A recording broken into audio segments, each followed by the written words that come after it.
Gaveta de reformas. Gaveta de reformas. Assim, e lá está. Faz toda a diferença. A minha boca estava a fugir para a verdade.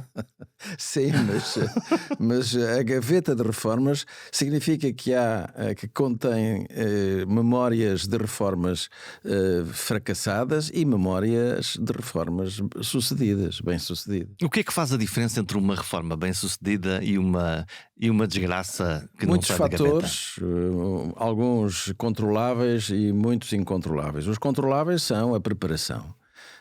Se o governante preparar bem a sua reforma, se estudar bem as variáveis, se conhecer bem a situação económica, social, o institucional, o comportamento, se tiver uma noção do comportamento dos atores no terreno, isso é absolutamente essencial para se conhecer as reformas. E ter não só esse conhecimento de base, como tê-lo atualizado, isto é, receber regularmente informação, como se diz, o feedback dos efeitos das medidas que está a tomar. Isso são fatores relativamente controláveis. Portanto, é muito importante não só estar preparado, como ir ouvindo dos outros como é que a coisa está a correr. Exatamente. Isso então é podemos essencial. já abrir as provocações? Claro, é evidente que as primeiras instituições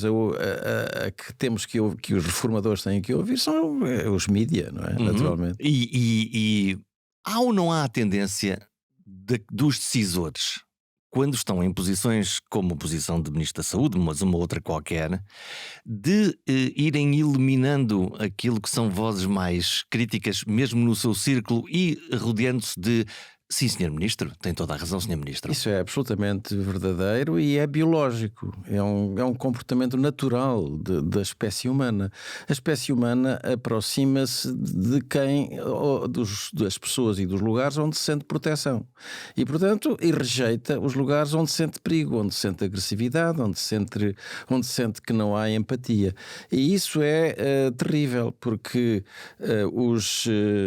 sobretudo os amigos a sério dos governantes abandonam-nos quando eles vão para o poder, porque acham que devem estar distantes, porque não querem criar conflitos de interesse, não querem que o governante ache que eles estejam a exercer uma pressão sobre eles. E isso é terrível. Em vez de funcionar bem, isso funciona mal. Afastam-se para deixar os governantes ou os responsáveis. Não querem incomodar o Correia de Campos, porque agora ele é ministro, tem mais coisas para fazer. Exatamente, tem alguma timidez, tem pudor, e isso é péssimo. Porque os que se aproximam são os oportunistas, são aqueles que aproveitam.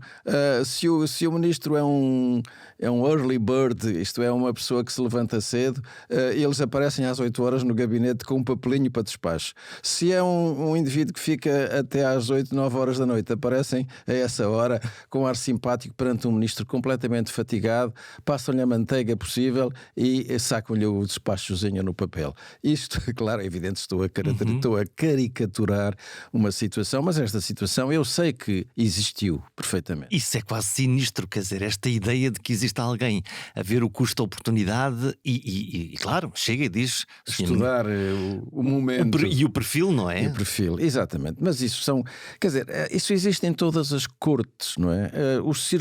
A corte é um círculo fechado. Seja a corte de Luís XIV, seja do nosso rei magnânimo, seja a corte dos ministros. É um círculo muito fechado e esse é um dos enormes problemas da governação. É que a falta de tempo e justamente a necessidade de obter calor humano em relação às decisões que se tomam faz com que as pessoas vivam em circuito cada vez mais fechado. E por isso é muitíssimo importante de romper esse circuito, andar na rua, tentar ir aos restaurantes, tentar receber os insultos na rua e tentar falar com as pessoas. Aconteceu-me várias vezes, até houve um dia um grupo de pessoas 3 ou 4 pessoas que no auge do encerramento das maternidades ou das salas de parto, do outro lado da rua, aqui em Lisboa, no centro da cidade, desatavam aos gritos a insultar-me, chamando-me assassino e outros nomes simpáticos como esse. Assim, com essa Sim, força? com essa. Por exemplo, a minha casa de campo de então apareceu toda pichada a dizer assassino. É evidente que isso foi tudo programado, não é? Eu sei quem fez isto, eu hoje sei quem fez isto E porquê que fez, sei não é? qual foi a organização que o fez e porquê é que fez. Bom, mas o que eu fiz. Portanto, não estamos a falar de um cidadão que está zangado porque o ministro tomou uma decisão que Não, uma estratégia, é uma estratégia de luta política. Foi uma estratégia de uma organização política que fez isso. Neste caso, esta pessoa que encontrei de rua, não faço ideia se era um militante ativo ou tinha sido encarregado desse. Pareceu-me mais um espontâneo que estava legitimamente zangado. E eu atravessei a rua e fui ter com ele. Fui ter com ele e falei com ele, expliquei-lhe e ele continua a resmungar, etc. E depois, a essa altura, virou-me as costas. Bom, mas enfim, quer dizer, pelo menos a agressividade desapareceu, baixou, desapareceu. Mas o facto é que muitas vezes, e nós vemos que há aqui uma espécie de universo que não é síncrono entre os problemas reais das pessoas, e no caso da saúde, um problema real dói muito emocionalmente. Alguém que tem um cancro, alguém que não tem um médico de família, versus esse pensamento mais teórico, essa retórica e decisões que se vão sentir, muitas delas, 10 anos depois. Exato, isso é muito verdadeiro também. Quer dizer, a percepção pública do que acontece na saúde é muitas vezes diferente e às vezes até de todo não coincidente com a realidade. Eu vou-lhe dar um exemplo. A primeira vez que entrei no governo, em 2001, fui assaltado na primeira roda de imprensa, ali assim num jardim do edifício não sei se era, enfim, ali na Estrada das Laranjeiras, do edifício que pertencia ao Ministério da Saúde, salvo erro era a informática. Esse fui assaltado pelos seus colegas, provavelmente o Jorge estaria lá também. Não confirmo nem desminto. Assaltado com acusações. Quer dizer, eu tinha acabado de entrar 2 dias e fui imediatamente. O que é que vai fazer em tal situação? O que é que vai fazer naquela outra situação? O que é que vai... Quer dizer, como se eu fosse carregasse nos ombros todo o peso de decisões que estavam por resolver, soluções que estavam por resolver. Mas não estava à espera disso. Não, de maneira nenhuma. Bom, e disseram, o que é que como é que é esta situação lamentável em que se encontra a saúde dos portugueses? E eu parei um momento e disse, lamentável? Então nós fizemos um percurso fantástico na redução da mortalidade infantil e lá debitei os números que tinha na cabeça e expliquei com a máxima pedagogia possível, mas com um bocadinho de rancor também.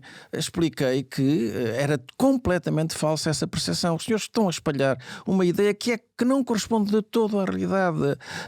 A situação da saúde dos portugueses melhorou consideravelmente, houve esforços fantásticos, sobretudo na saúde materno-infantil. A esperança da média de vida tem aumentado espetacularmente e os senhores nunca deram conta disso, não sabiam disso. Quer dizer, foi o meu primeiro afrontamento direto e devo dizer que teve boas e más consequências. Então, ficou com má imprensa, não? As boas consequências foi que as pessoas passaram a fazer-me perguntas mais sérias e com mais substância, não é? Percebiam que quer dizer, não era perguntando factos falsos que poderiam obter uma resposta provocada. Por outro lado, as más consequências foi que as pessoas passaram a ter mais, os seus colegas passaram a ter um bocadinho mais de, não direi de medo, mas nem de temor, mas de reserva. Não fez bons amigos logo no início. Exatamente, não devo ter feito bons amigos. Eu lembro, professor, de uma história que nós dois partilhamos. Estava-se a discutir o Orçamento de Estado e estava no Orçamento de Estado pela primeira vez a história das taxas moderadoras ou copagamentos, conforme como nós queiramos olhar para isto, para internamentos e para cirurgias. E lembro-me, lá está, numa dessas rodas de jornalistas, de irmos ao Hospital Egas Muniz, numa inauguração de uma unidade de cuidados intensivos, e a primeira pergunta que foi feita, em vez de ser aquela pergunta clássica que é: então, Sr. Ministro, que tal esta magnífica unidade? Foi logo foi logo uma pergunta que alguém fez à queima-roupa, que é: Sr. Ministro, então as taxas quais são? E lidamos todos com o professor Correia de Campos na forma irada que é: eu não respondo sobre isto. Isto é do Conselho de Ministros e, portanto, não quero falar sobre isto agora. Portanto, lá está. Essa resposta. A resposta foi completamente errada, à vista à distância, com essa informação. Mas eu, nesse caso concreto das taxas moderadoras, eu cometi um gravíssimo erro. Porque estava muito certo que se fosse rigoroso nas taxas moderadoras nas urgências desnecessárias, não é? Ou nas urgências hospitalares, quando não são situações de emergência, mas estava muito errado na aplicação de uma taxa de um dia, de um tanto, acho que eram 5 euros. 5 euros por cada dia de internamento, não é? Sim. A partir de 10 dias, não é? Salvo eu, acho que era assim. Mas ninguém pede um internamento, não é? Pois, e isso foi. Ou uma cirurgia. Eu fui muito induzido pelo exemplo alemão. Os alemães tinham feito isso recentemente, muito recentemente. 10 marcos, na altura ainda. Sim, tinha sido ainda no final da década de. Era o equivalente a 10 euros. Porque lembro-me da segunda parte desta nossa conversa, que é. Descemos depois no elevador e eu precisava de fazer a pergunta para ter uma notícia e optei por fazer uma abordagem um bocadinho diferente, que é, professor, na Alemanha são 10 euros, acha que é um valor adequado para Portugal? Pois, é evidente, e devo ter respondido, por isso baixámos para 5, é um bom valor. metade. Bom, é evidente que isso foi uma decisão errada. Errada do ponto de vista financeiro, porque não trouxe nenhuma receita visível. Errada, sobretudo, pelas críticas que suscitou. Suscitou muitas críticas do Observatório da Saúde, português dos Serviços de Saúde, e críticas justas. Eu devo dizer, hoje, à distância, isso foi um erro. Mas depois não há espaço para recuar, mesmo quando Não, é muito. Quer dizer.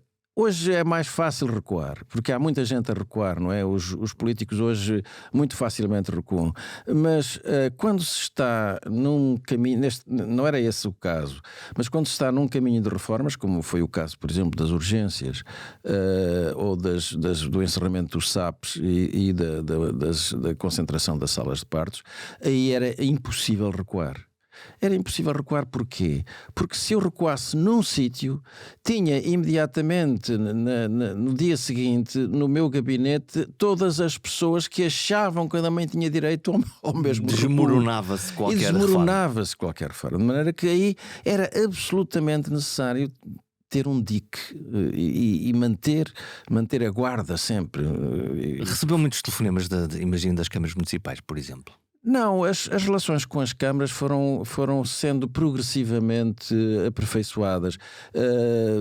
Tive gente que me ajudou a amaciá-las, amigos de parlamentares, governadores civis e outras pessoas, isso foi muito importante, porque eu consegui aos poucos celebrar protocolos com todas as câmaras onde tinha encerrado os serviços de atendimento noturno, que eram absolutamente ridículos, que eram caríssimos, porque para atender entre 1 e 3 pessoas por noite era preciso ter um médico de serviço permanente, um enfermeiro de serviço permanente e um funcionário administrativo de serviço permanente.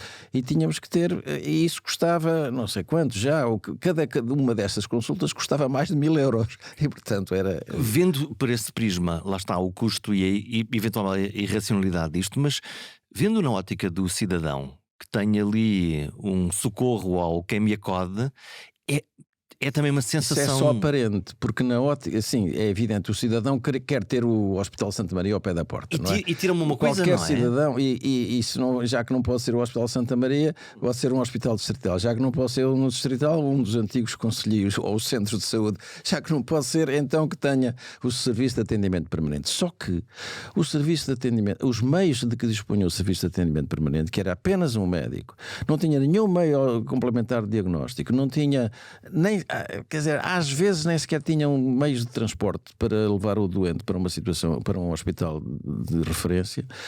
É evidente que a qualidade desse atendimento era muito, muito fraca. Portanto, há uma falsa sensação de segurança? Havia uma sensação fictícia de segurança. E essa sensação fictícia, não digo que não tenha valor político, tem valor psicológico e, portanto, valor político. Mas não não garantia, e houve vários episódios de doenças fatais que podiam ter sido tratadas a tempo, sobretudo acidentes vasculares cerebrais e infartos de miocárdio, que são aqueles onde o tempo conta na intervenção. Que não deviam ter parado nestes sítios. Não deviam ter parado, deviam ter ido diretamente. E curiosamente, tive várias cartas e várias reações de pessoas cujos familiares tinham sofrido desse facto. Todavia, politicamente, quando acontece o episódio Anadia, o encerramento do SAP da Anadia, que está a poucos quilómetros de Coimbra, um hospital universitário central, nesse momento a pressão da opinião pública sentiu-se sobre o ministro na altura. Sim, isso foi o culminar, digamos assim, porque eu tinha vencido quase todas as outras etapas. Eu tinha resolvido o problema da concentração de maternidades, até com o apoio da Ordem dos Médicos. Tinha resolvido o encerramento dos SAPs que eram os tais falsos apoios, ou apoios de qualidade deficiente, que existiam espalhados sobretudo no interior do país. Isso estava resolvido com protocolos em que eu negociei a dotação de mais ambulâncias e inclusive o helicóptero que passou a ficar colocado fixo lá em cima em Trás-os-Montes e portanto e também anunciava e garantia que iria construir uma coisa que ninguém sabia ainda o que eram as unidades de saúde familiares. Que estavam a nascer nessa altura. Estavam a nascer nessa altura, mas como é que eu vou explicar a um Presidente da Câmara? É uma coisa que há de vir e que a gente ainda não consegue explicar muito bem. A um munícipe de Montalegre, como é que eu lhe vou, ou de Valpassos, como é que eu lhe vou explicar que ele vai ter uma vida muito melhor quando tiver uma unidade de saúde familiar? Só vendo? Portanto, só vendo, exatamente. E isso era impossível ver, e por isso foi um esforço muito grande e um esforço bem conseguido. Consegui num sábado ou num domingo à tarde ter aqui assim em Lisboa os primeiros protocolos com municípios, e depois fui fazendo outros. Os primeiros foram os do Norte, de Bragança, depois fazer outros com os do Minho, do Alto Minho, depois outros mais próximos de Aveiro, da região de Aveiro. Enfim, e aos poucos esse problema estava a ser resolvido.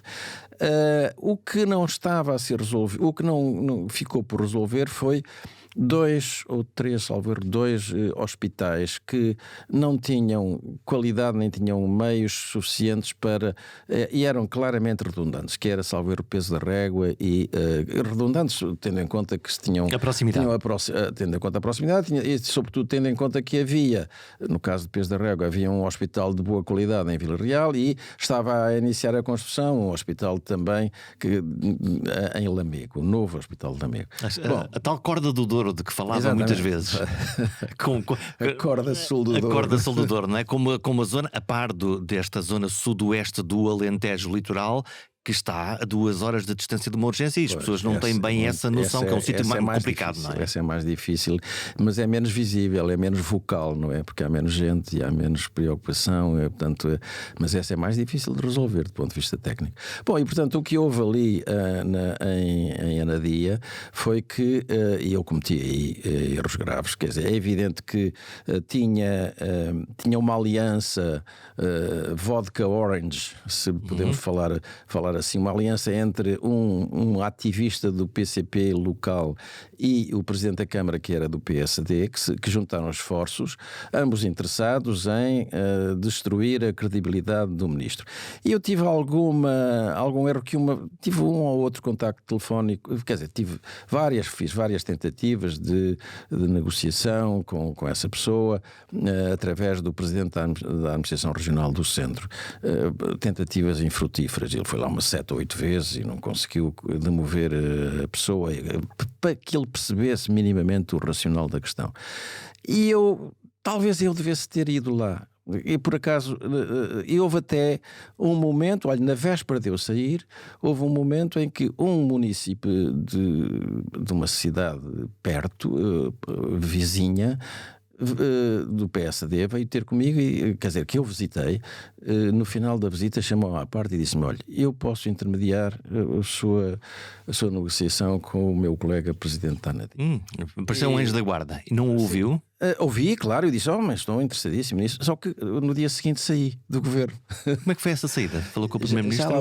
Já lá vamos. É porque eu tenho curiosidade, eu não sei como é que correu essa conversa. Eu durante muito tempo não soube como é que. Mas agora já sei tudo.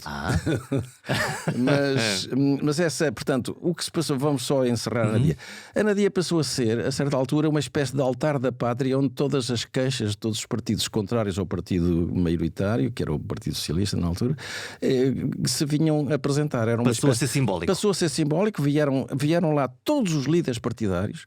Lembro-me de Marcos Mendes, lembro-me do líder de Jerónimo de Sousa, lembro-me do Francisco Louçã, lembro-me de toda a gente que estava lembro-me do Paulo Portas. Portanto, subiu de nível em termos políticos. Exatamente. E portanto, deixa de ser saúde, não é? Deixou de ser saúde, passou a ser vamos atacar este governo e o elo mais fraco deste governo é o Ministro da Saúde. Normalmente é, não é? Sim. Quase sempre. Os ministros da saúde estão sempre na berlinda. Fracos. Ou é o mais fraco ou é um dos mais fracos. Porque é aquele que está mais exposto, aquele que recebe o embate das queixas. E mexe em coisas importantes? Bom, portanto, no entanto, eu tinha preparado uma série de obras que estavam já a decorrer e um calendário até de abertura dos estabelecimentos onde essas obras estão a decorrer para transformar as urgências que eram antigamente urgências médico-cirúrgicas em urgências gerais e aquelas que não eram médico-cirúrgicas para as promover e equipar nesse sentido. Bom, isso estava tudo, tinha um mapa completo. E o Primeiro-Ministro José Sócrates chamou-me exatamente no dia seguinte a essa conversa com esse potencial negociador intermediário, que é uma pessoa delicadíssima e de quem fiquei amigo, naturalmente. Chamou-me às 9h30, logo de manhã, e eu reuni esses mapas com isso tudo, julgando que íamos prestar contas e que o ia informar sobre o assunto. E quando lá cheguei, ele disse-me: eu acho que nós temos aqui uma situação política muito delicada, a saúde, a população está, tu estás a ter uma baixíssima popularidade, a população está descontente com o Serviço Nacional de Saúde, pode não ter razões, mas a verdade é que está, é a percepção. Polarizou a percepção e, portanto, vinha-te dizer que provavelmente terás que sair, e etc, etc. Bom, estou convencido que o Primeiro-Ministro... Eu tinha 3 meses antes, em novembro, tinha terminado 3 meses antes, não, um bocadinho mais. Quando fiz 2 anos de governo, eu fui ter com o Primeiro-Ministro, porque eu tinha-me comprometido com ele na primeira conversa a estar só 2 anos.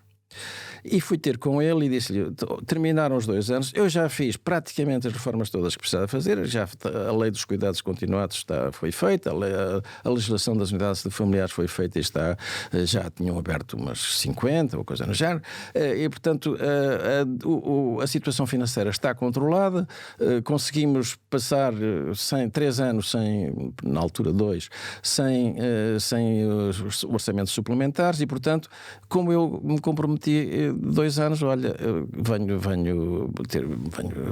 pedir que me libertes, que vamos cumprir o nosso compromisso. E ele disse: nem pensar nisso. Não, que a popularidade está em alta e, portanto, nem pensar. De maneira nenhuma, então, isso é um governo de legislatura, portanto, vamos até ao fim e tal. Bom, portanto...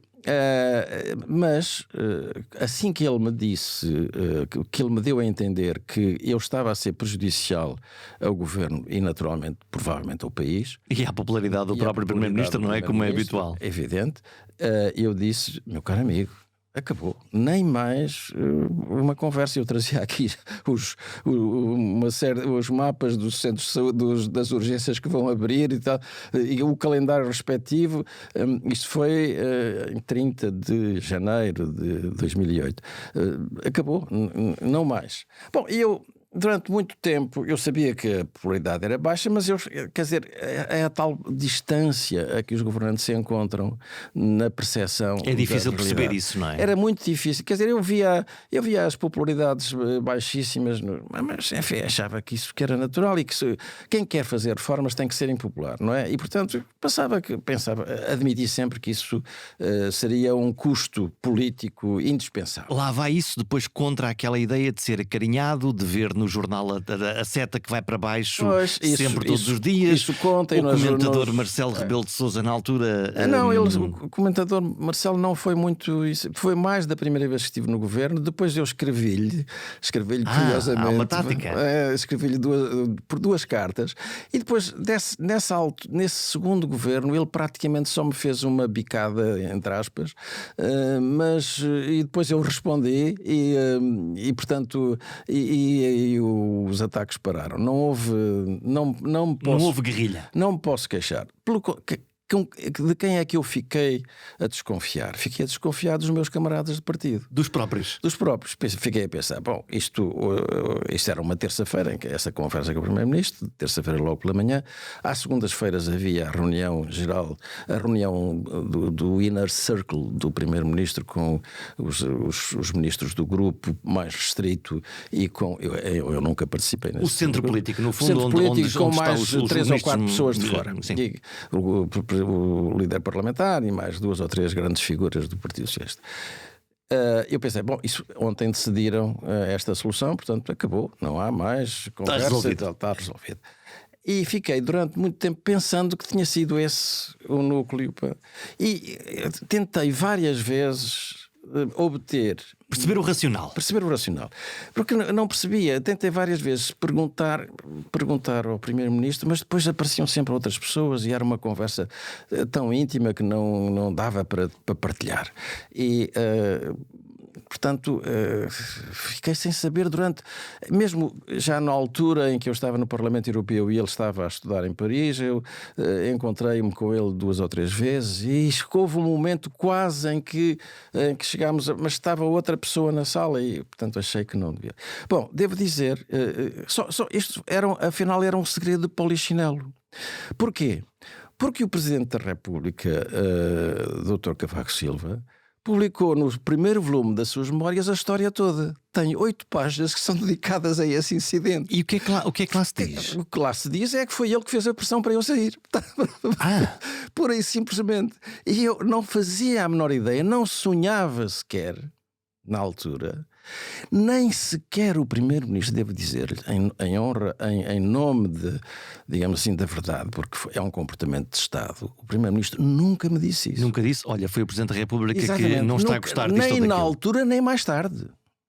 Nem na altura, nem mais tarde. Portanto, foi contado na primeira pessoa pelo professor Cavaco Silva, na altura do Presidente da República. Por isso é que eu estou a dizer aqui, se isso não tivesse acontecido, mas o professor Cavaco Silva escreveu, dedicou-me 8 páginas das suas memórias a explicar enfim, no final, a libertar-se achar que tinha feito bem, com certeza, no seu ponto de vista, a fazer pressão sobre o Primeiro-Ministro para me escovar. Professor, podemos olhar para o futuro.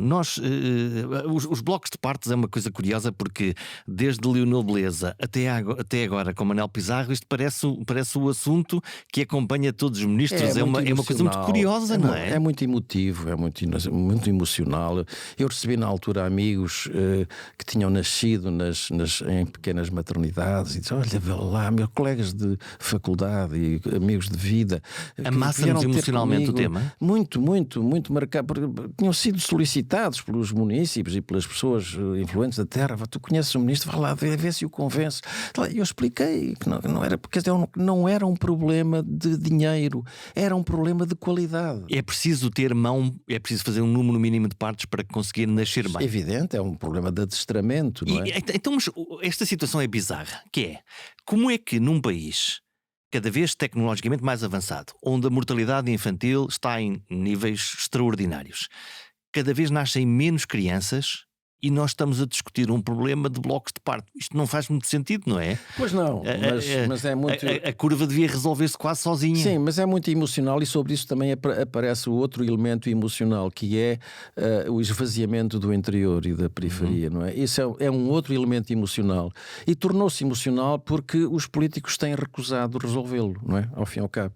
E, portanto, o problema tornou-se progressivo, é lento, é insidioso e vai-se esvaziando asfixiando o interior. E as pessoas que ficam no interior ficam com uma sensação de impotência, uma sensação de frustração enorme. De isolamento. Isolamento. Como é que vai ser? Então, tiram umas escolas. Quer dizer, é evidente, uma escola para 5 pessoas, para 5 crianças. Tiram as escolas, tiram os correios, tiraram o correios, banco. Não é fácil, tiraram a não Caixa é? Geral de Depósitos, tiraram outros bancos, tiraram... Como é que isso se gere? Muito difícil de gerir. Bom, e é evidente que eu talvez tivesse, se fosse hoje, pensando bem, eu tinha um princípio da minha formação tecnocrática.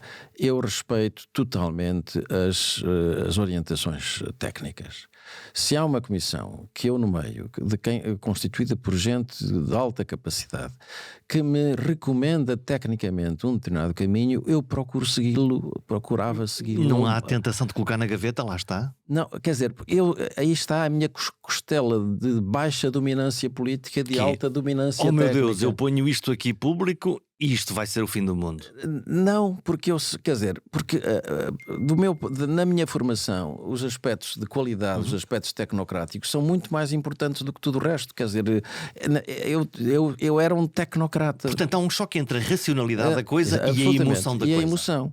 E portanto, eu nunca eu tinha tendência a descartar o valor da emoção e a sobrevalorizar o valor técnico da iniciativa. O que significa que, em termos de comunicação, é terrível. Era um problema. É um problema terrível. É evidente que hoje eu teria tentado negociar 2 ou 3 sítios mais críticos.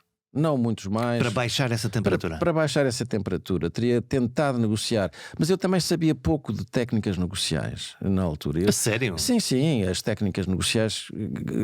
Quando fui para o Parlamento Europeu, eu verdadeiramente aprendi a negociar.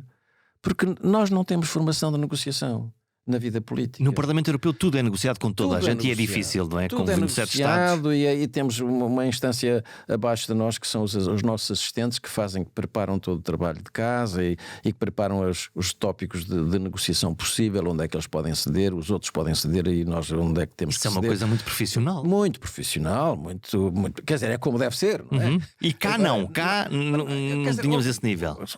Eu creio que só há ensino de técnicas de negociação nas escolas de gestão e provavelmente nem em todas, e provavelmente a qualidade é capaz de não ser muito alta. E isto não é gestão. Pois isto não é gestão, isto é outra coisa. É um conjunto de conhecimentos, de psicologias, de interpretação de reações, de intuições, de espírito, de abertura do espírito, de capacidade de dar o salto imediatamente para uma outra solução. Por exemplo, o caso do nosso primeiro-ministro, que é um negociador nato, provavelmente ele nunca teve cursos de negociação, mas é intuitivamente um negociador. É muito intuitivo. Se há uma porta que está fechada, ele encontra logo uma outra solução, ou procura logo uma outra solução. Enquanto que as pessoas com uma formação muito racionalizada, como era a minha, mantêm-se na sua primitiva verdade. Acham que a sua verdade inicial é que era a verdade. Eu vou-te convencer, completa. Até porque isto que aqui está racionalmente faz todo sentido. Exatamente, isso são as tábuas da lei, isso é o que faz sentido, não tem sentido nenhum fazer outra coisa e portanto é uma questão cultural também. Vamos falar de expectativas, professor, porque nós estamos num novo ciclo político, passamos a pandemia. Já agora, fazemos aqui uma paragem de autocarro na pandemia. Em termos de comunicação, sobrevivemos bem à pandemia? Eu acho que não sobrevivemos mal. Eu acho que, apesar de tudo... Ninguém sabia para onde é que ia, no fundo, antes, quando isto aparece, uma ameaça. Não havia experiência. Houve fatores importantes na comunicação da pandemia, antes da entrada do nosso almirante. Há fatores muito importantes. Primeiro, a feminização dos protagonistas. Sim, é um facto que são as mulheres que têm a voz na pandemia. Foi um fator muitíssimo importante na pandemia. Segundo lugar, a ancoragem técnica minuciosa e absolutamente estrita da Direção-Geral de Saúde às consignas europeias e da Organização Mundial de Saúde. Há um alinhamento técnico. Um alinhamento no ECDC, no European Center for Disease Control, alinhamento completo. O que em por vezes muito criticado. Lá está, esse é o ponto. Muitíssimo criticado, porque nem sempre era compreendido, nem sempre era inteiramente percebido. Mas isso foi uma vantagem extraordinária, porque havia ali um suporte técnico. E uma coerência, não é? é? Quer e uma europeia, coerência, no fundo, não é? consistência, exatamente. Uma consistência de pensamento. Todavia, algumas coisas não são bem compreendidas. Quer decisões, quer forma de comunicar. Em primeiro lugar, mandaram-nos todos para casa. Isso é logo uma situação de tensão. Não é? Isso foi um erro grave que foi muito influenciado por várias pessoas e personalidades e instituições que surgiram nos primeiros tempos da pandemia e que eu ia dizer que tiveram a pretensão de controlar a situação comunicacional. Não, acho que isso não é correto. Quiseram ganhar protagonismo? Não sei, talvez. Bom, com certeza que ganharam protagonismo. Agora não sei se o que tinham querido deliberadamente. Mas houve esse momento de mandar as crianças todas para casa, o que foi, recorde-se o que se passou em Itália. Agora vamos pagar o preço, não é? Foi isso a causa da disseminação. Não, mesmo em termos de pandemia. Foi a Itália, foi a causa da disseminação da pandemia, foi as férias precoces que foram determinadas para os universitários que estavam nas universidades do norte de Itália, que se espalharam ao longo das casas de verão, o vírus. Das casas de verão do Adriático, e levaram o vírus com ele e espalharam o resto. Mas era muito difícil calcular, saber isso antecipadamente. Não é? E também se pode perguntar, e se isso não tivesse ocorrido dessa forma, o vírus não se espalhava Não na mesma. Mas lá está, lidamos mal com a incerteza. Esta ideia do não sabemos. Não, mas a Direção-Geral de Saúde teve. Lembro-me da doutora Graça Freitas muitas vezes, repetidas vezes, dizer: nós fazemos uma gestão do risco. Fazemos uma identificação do risco. Isto é uma das consignas.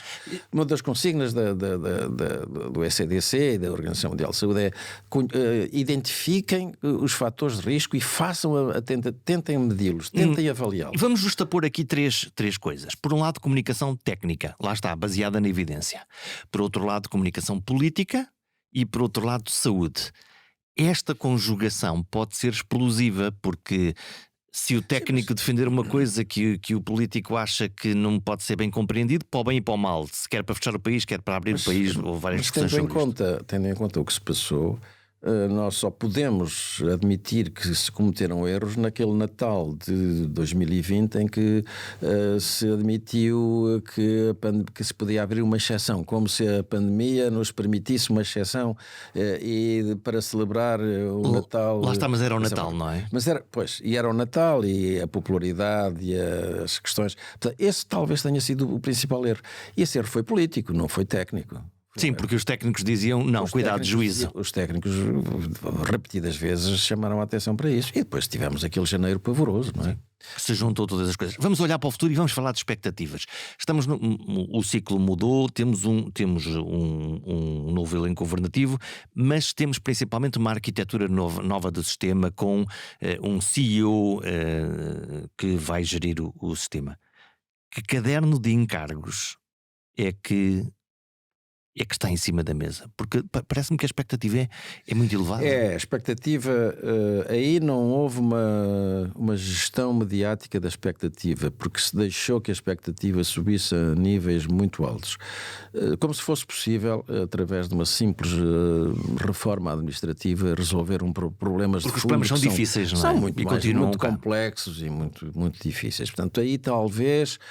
mas a certa altura as pessoas estavam tão satisfeitas com a solução e porque juntou-se a fome com a vontade de comer, como diz o povo. Isto é, as autoridades do governo estavam desejosas de acalmar a situação, as pessoas estavam desejosas de ter uma esperança de que o Serviço Nacional de Saúde viesse a funcionar melhor. Portanto, popularidade e expectativas juntaram-se no mesmo tempo. E isso agora deixa aos atuais responsáveis uma situação mais complexa, não é? Porque têm que gerir essas expectativas que são elevadas. Que caderno de encargos é que está em cima da mesa? O que é preciso mesmo fazer? Quer dizer, se me pergunta no médio prazo, eu sei dizer-lhe no médio prazo o que nós temos que fazer é delegar cada vez mais capacidade às regiões em matéria de saúde. Porque, em vez de fazer o contrário, a parte desta legislação, não se sabe ainda bem, mas retira algumas competências às administrações regionais. Recentralizar outra vez o sistema. Recorde-se olha, o caso desta semana da troca de cadáveres.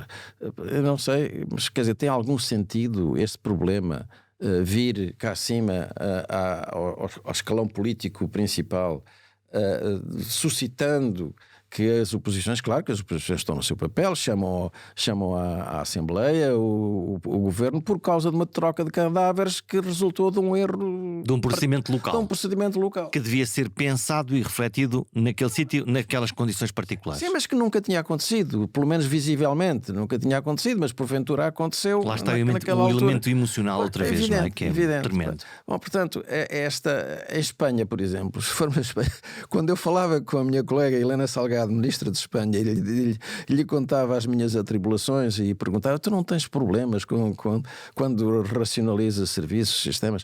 E ela dizia-me assim: não, mas isso é tudo com as autonomias, eu não trato nada disso, isso é tudo com as autonomias. Então o que é que tu fazes? Eu distribuo os dinheiros, eu defino a política farmacêutica, porque essa é para todos. Eu defino as políticas de investimentos, ou ajudo a definir as políticas de investimentos. Mas não o micro... Mas não a microgestão, isso não é connosco. Portanto, eu penso que uma intenção inicial da criação de uma direção executiva foi separar a esfera política, da decisão política, governativa, da esfera executiva. A mim parece-me uma boa ideia. E não é má ideia, isso não é má ideia, até porque era isso que faltava no Serviço Nacional de Saúde, desde a primeira hora. A Lei Arnaud, se olhar para o meu livro, vê lá essa descrição. A Lei Arnaud nunca chegou a executar, no âmbito da Lei Arnaud, nunca se chegou a executar a Administração Central do Sistema de Saúde. Que estava lá pensada. Estava lá, era a reunião dos serviços centrais que têm responsabilidades de financiamento, de pessoal, de pessoal de informática, de informação e obras. Só lá falta juntar a Segurança Social. Bom, isso é outra questão. Isso é outra questão. Bom, mas portanto essa matéria está desde essa altura que ficou por resolver. E manteve-se na Lei de Bases de Leonor Beleza, manteve-se também por resolver. Não se criou uma administração central, porque também não é fácil. Então, mas para que raio serve uma lei de bases com esse poder e com esse peso, se depois não é para fazer aquilo que está lá escrito? Porque se entendeu que a alternativa, que era ter uma dependência direta do gabinete ministerial, era capaz de ser mais prática. Pronto, provavelmente foi isto. E porque não havia no escalão das categorias da função pública nenhum escalão acima da diretor-geral. Quando já havia diretores-gerais para esses serviços monotemáticos, não podia haver nada acima. Quer dizer, a pessoa que estivesse acima tinha também um escalão de diretor-geral. E portanto estava em equidade em relação aos outros todos. Na lei Arnaud até era rotativo, porque já se sabia que não podia haver mais do que uma categoria acima de diretor-geral. Então foi uma tentativa de resolver o problema. Exatamente. Então o que é que esta direção-geral, o que é preciso fazer no sistema nos próximos tempos? Estou a pensar, dois tópicos aqui muito... É bom que essa reunião de todos esses serviços temáticos, não é? A gestão de pessoal, a gestão financeira, a gestão das instalações de equipamentos, a gestão dos apoios logísticos, fique no mesmo sítio e sobre a mesma linha de comando e controle. Isso é bom. Então eu agora vou fazer de cidadão, mas a mim o que me preocupa não é essa arquitetura que é muito bonita, a mim o que me preocupa é que eu não tenho médico de família. Quando vou à urgência, sou uma falsa urgência porque não tenho outro sítio para onde ir. Se os meus avós precisarem de ir para um lar e precisarem de serviços de apoio continuado, também não tenho. Mas infelizmente não é preciso estar a reinventar a roda. Isso sabe-se perfeitamente o que é preciso fazer. É preciso criar mais unidades de saúde familiar, transformar as unidades de saúde familiar que estão a estagiar no modelo A para passar ao B, pô-las no modelo B progressivamente, mas rapidamente, num período curto, e não apenas à razão de 20 por ano ou coisa do género. O que é que está a atrapalhar um processo onde o cidadão está satisfeito? O aspecto financeiro eu descrevo no livro. São as finanças? Sim, pura e simplesmente. A miopia financeira. Deixe-me usar este... Quem são esses miúpes? Não, a miopia financeira consiste na incapacidade da gestão financeira ver mais longe do que a gestão anual. E, portanto, não conseguem ver e, portanto, quando olham, o quê? Passar de 20 unidades de saúde familiares modelo B que custam mais não sei quanto, passar para 80 ou para 100 num ano só, nem pensar nisso, multiplicando o que se gasta hoje a mais por não sei o quê. Bom, porque é que é miopia? Porque não fazem as contas todas, não fazem as contas ao que se poupará. E poupa, está demonstrado, há pelo menos dois estudos profundos então, feitos se é bom independentes e se sobre poupa, isso. o que é que se passa? Poupa-se nos medicamentos, poupa-se nos meios complementares de diagnóstico, poupa-se e, sobretudo, ganha-se na qualidade do atendimento, ganha-se na proximidade, no conhecimento da família. Reduz-se a carga de doença? Reduz-se a carga. E ganha-se no conforto do doente que passa a ter consulta no centro de saúde com hora marcada. Não sei se já entrou numa unidade de saúde familiar. Sim, sim. Não vê ninguém na sala de espera.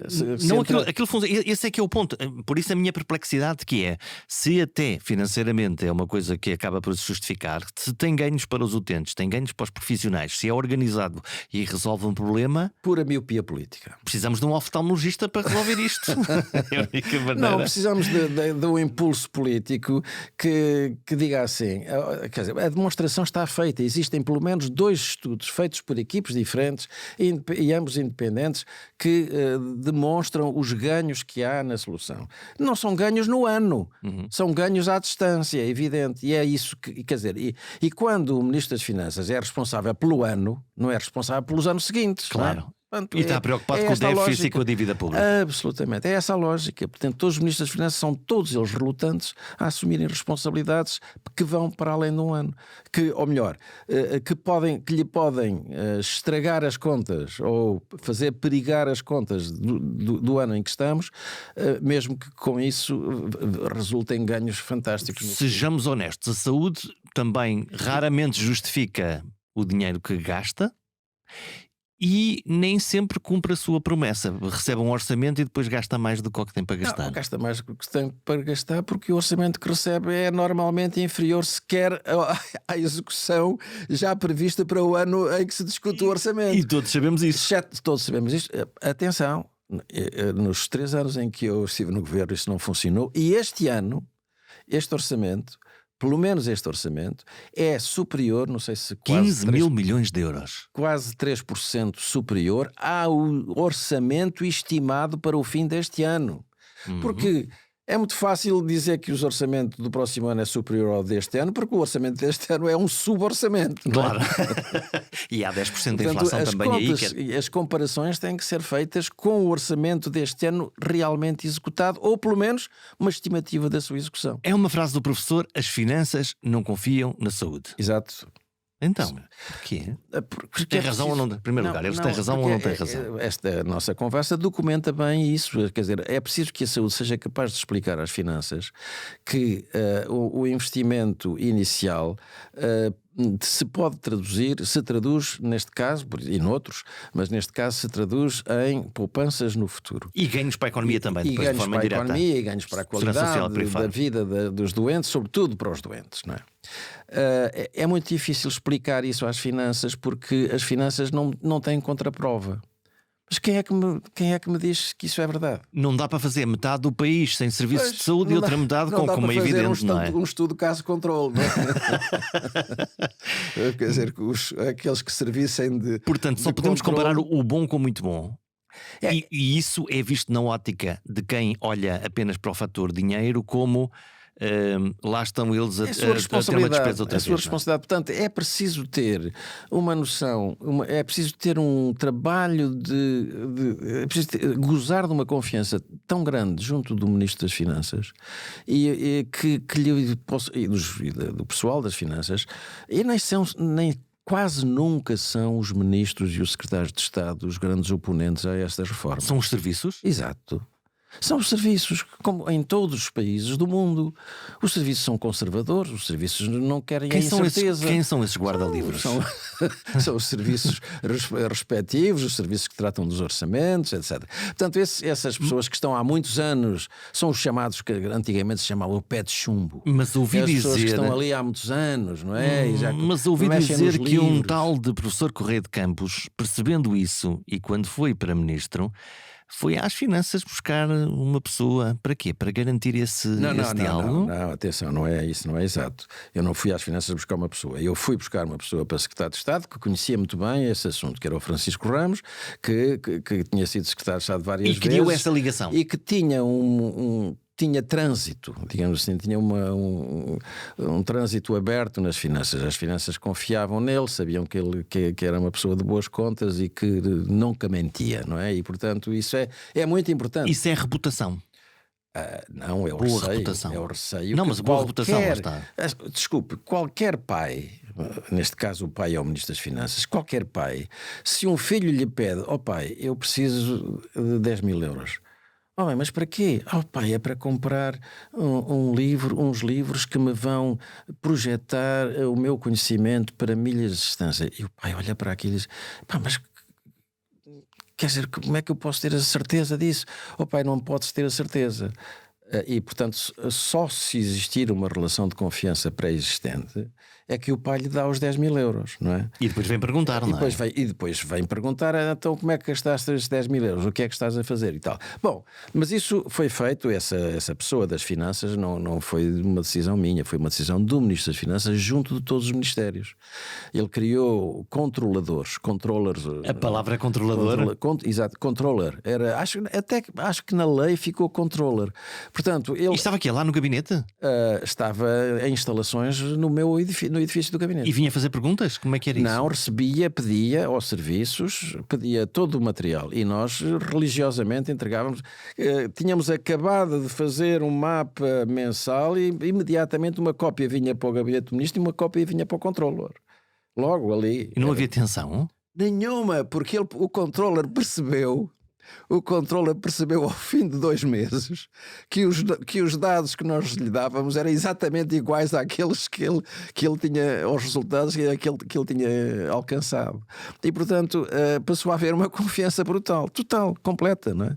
E, portanto, ele sabia que nós estávamos a fazer poupanças consideráveis. Quer dizer, não é por acaso que a gente conseguiu controlar os preços dos meios complementares de diagnóstico durante, não sei se 2 anos, não é por acaso que conseguimos baixar o preço dos medicamentos em 2 anos consecutivos 6%. Quer dizer, isto foi um esforço político muito grande, um grande desgaste político digamos, e também desenvolver os genéricos e também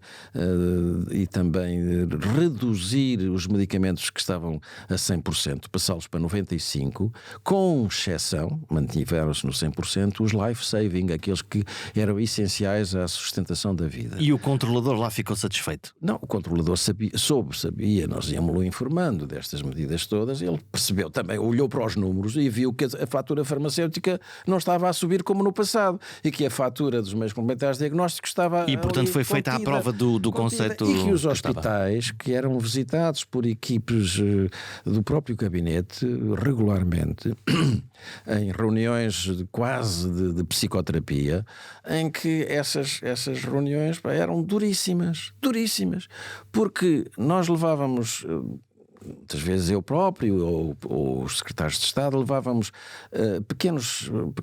um conjunto de informação que tinha sido colhida no último dia com base nos dados que os hospitais nos davam e nas primeiras reuniões eles nem sequer tinham os dados que tinham mandado para o Ministério e portanto eram surpreendidos com o nosso conhecimento sobre o problema. Que não pensavam naquilo? Não, quer dizer, não sabia, no passado não era assim, eram reuniões sobre temas gerais e nós perguntávamos à linha, ao item de despesa. Portanto era um exame. Era um exame. Tal por isso a minha palavra psicoterapia, não é? Quer dizer, isto nas primeiras sessões foi dramático. Houve um momento em que eu tive que praticamente demitir uma direção do hospital, quase em público. Por incompetência? Por não estar preparada para a reunião, por não vir preparada para a reunião. Nós vinhamos preparados de Lisboa e eles não estavam preparados, nem sabiam, e duvidavam dos nossos números. E nós dizíamos, os nossos números foram os que vocês enviaram. São os vossos, os que vocês enviaram nesta semana. Mas não vemos muito, lá está, os muito bons a serem promovidos não, e os muito maus a saírem. Não, espere. Isso foi muito importante, porque, para já, foi uma chicotada psicológica nas administrações e passaram a olhar para as contas de outra forma. Ficou tudo alerta. E a controlar tudo alerta e a tremer quando ouviam falar de uma reunião e a prepararem-se e a fazerem o esforço máximo para contenção e para disciplina, etc, etc. Isso foi extremamente importante, não é? Isso, e ao mesmo tempo, quer dizer, nós fazíamos o pequeno afago na cabeça do cumpridor, dos cumpridores, que passaram a ser cada vez mais numerosos nas nossas reuniões. Só os primeiros é que tiveram essa infelicidade. Mas passaram a ser cada vez mais numerosos. E, portanto, criámos um espírito de equipe, criámos um sentido de pertença, de que estávamos todos a trabalhar para o mesmo fim. Isso foi uma questão absolutamente entusiasmante. E mais, havia sempre, os hospitais, nós, tal como as finanças não dão à saúde todo o dinheiro no início, nós também, em relação aos hospitais, ao nível central, na Administração Central de Saúde, não se atribuía-se uma determinada importância. E havia hospitais que tinham um passivo gigantesco e nós tínhamos um cuidado especial sobre esses hospitais. Às vezes mandávamos lá pessoas para os ajudar e para estudar e ver como é que aquilo podia ser resolvido. E quando chegou a novembro, e havia realmente falta. Isto começou logo em 2005, quando entramos a primeira vez e foi necessário tapar um buraco de 1,8 milhares de milhões de euros. Nesse novembro de 2005, nós selecionámos cuidadosamente os hospitais e atribuímos a maior compensação aos hospitais mais cumpridores, quer no tempo, quer foram os primeiros a receber, e não o contrário. E não o contrário. Aqueles que tinham maiores não por buracos. igual. O pior é por igual. O pior é tapar tudo. Faça o que eu fizer, no fim, no Natal, há de chegar qualquer coisa. Enviámos a mensagem a esses gestores de que, se eles fizerem um esforço, mesmo que nem sempre conseguido, mas se fizerem um esforço para endireitar as suas contas, aqui estamos nós para vos ajudar. Isso foi também muito importante. É um bom incentivo. Vamos fechar esta conversa. Do que é que se arrepende mais e de mais se orgulha? Não é quando foi ministro, porque é muito mais do que isso naquilo que influenciou o sistema de saúde nos últimos 30, 40 anos. O que é que mais o orgulha e o que é que mais o deprime? Mas da saúde ou fora da saúde? Já passou pelo livro branco da Segurança Social, que está escrito e que está numa bela prateleira. Ou não? Fizeram-se coisas? Não, eu acho que não. Aliás, eu aí descrevo que houve, se não fossem os estudos do livro branco, talvez não tivéssemos conseguido fazer a reforma de 2007, não é? Que foi uma reforma que aprendeu muito com a análise que o livro branco fazia, então serviu para da coisas. Manipulação que se fazia na fixação da pensão, não é? Quando a pensão é fixada com base nos melhores 5 dos últimos 15 anos ou nos melhores 10 dos últimos 15, é evidente que toda a gente vai descontar no princípio da carreira pelo um salário muito baixo. Porque só interessa a parte final. Porque só interessa a parte final e nessa altura desconta por tudo e por uma grande quantia. Voltamos aos orgulhos e às desgraças. Portanto, o mecanismo paramétrico foi criado pelo Ministro Vieira da Silva, impede isso, não é? Resolveu esse problema. E, aliás, com o apoio não tivemos nesse ponto a discordância da CGTP, devo dizer. Não tivemos nesse ponto. Quer dizer, foi difícil porque no princípio achavam que não, senhor, quer dizer, aliás, as instituições quanto mais conservadoras, mais entendem que se deve manter tudo como está. Faz parte do jogo. Faz parte do jogo. Não, mas houve matérias que resultaram do livro branco, como por exemplo a seletividade das prestações familiares, não ter um abono de família igual para todos. Acho que já se voltou a isso, já não percebo porquê, mas não ter, talvez por causa da natalidade. E agora a primeira vez que a lei ia ser cumprida na plenitude, que é ajustar as pensões ao nível da inflação, Não vai acontecer. Pois, porque nesta altura seria autoinflacionário, não é? É assim que os responsáveis comentam o assunto, não é? Era injetar mais dinheiro logo, podia alimentar a inflação? Sim, quer dizer, a solução que foi adotada, que Todavia, é vista pelo lado dos cidadãos, num país pobre. Se fôssemos cumprir a lei exatamente, ninguém tinha recebido a meia pensão que recebeu este mês. E receberia um aumento salarial de 8 a 10% no próximo ano. E não receberiam nada este ano e receberiam no próximo ano o aumento salarial correspondente. Bom, portanto, o que o Governo fez, e eu penso que foi uma decisão inteligente e uma decisão economicamente sensível, partiu isso ao meio e aliás, ainda pior, porque houve pensionistas a partir de um certo limite que não receberam rigorosamente nada. Portanto, atribuiu 50% este ano, portanto, o que atenua o impacto para efeitos de inflação e ao mesmo tempo responde a carências imediatas, que eram aquelas que estão a ser sentidas pela população. população. Sentidas imediatamente. Isso acho que foi uma decisão inteligente. Professor, o que é que o orgulha e o que é que o angustia ter deixado na gaveta? É muito difícil. Eu acho que, sabe, que eu não tenho má consciência não tenho consciência de nada. Aquela coisa que isto é que devia ter sido feito. Não. Eu acho que o que se fez foi muito, muito importante e foi suficiente. Gostaria de que as administrações regionais tivessem todas o nível que algumas tinham. Por exemplo, a do Norte, a do Alentejo, tinham dirigentes fantásticos. A do Algarve tinha também bons dirigentes e tinha um meio muito difícil. E, portanto, o centro houve mais hesitação, mas também houve muitas dificuldades, porque tiveram que de se debater com o encerramento de maternidades no interior. Braga, Covilhã, Castelo Branco foi muito difícil e levou os presidentes a ter que se deslocar lá 10 vezes.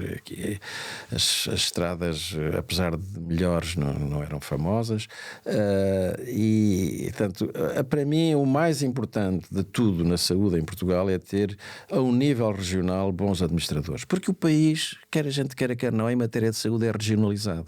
As faculdades são regionalizadas, o escalão de competência técnica e de referência está regionalizado. E pode-se resolver os problemas de uma forma mais local. E pode-se resolver com os recursos locais e o conhecimento local. Professor, muito obrigado por esta conversa. Meu caro Jorge Correia, foi um prazer.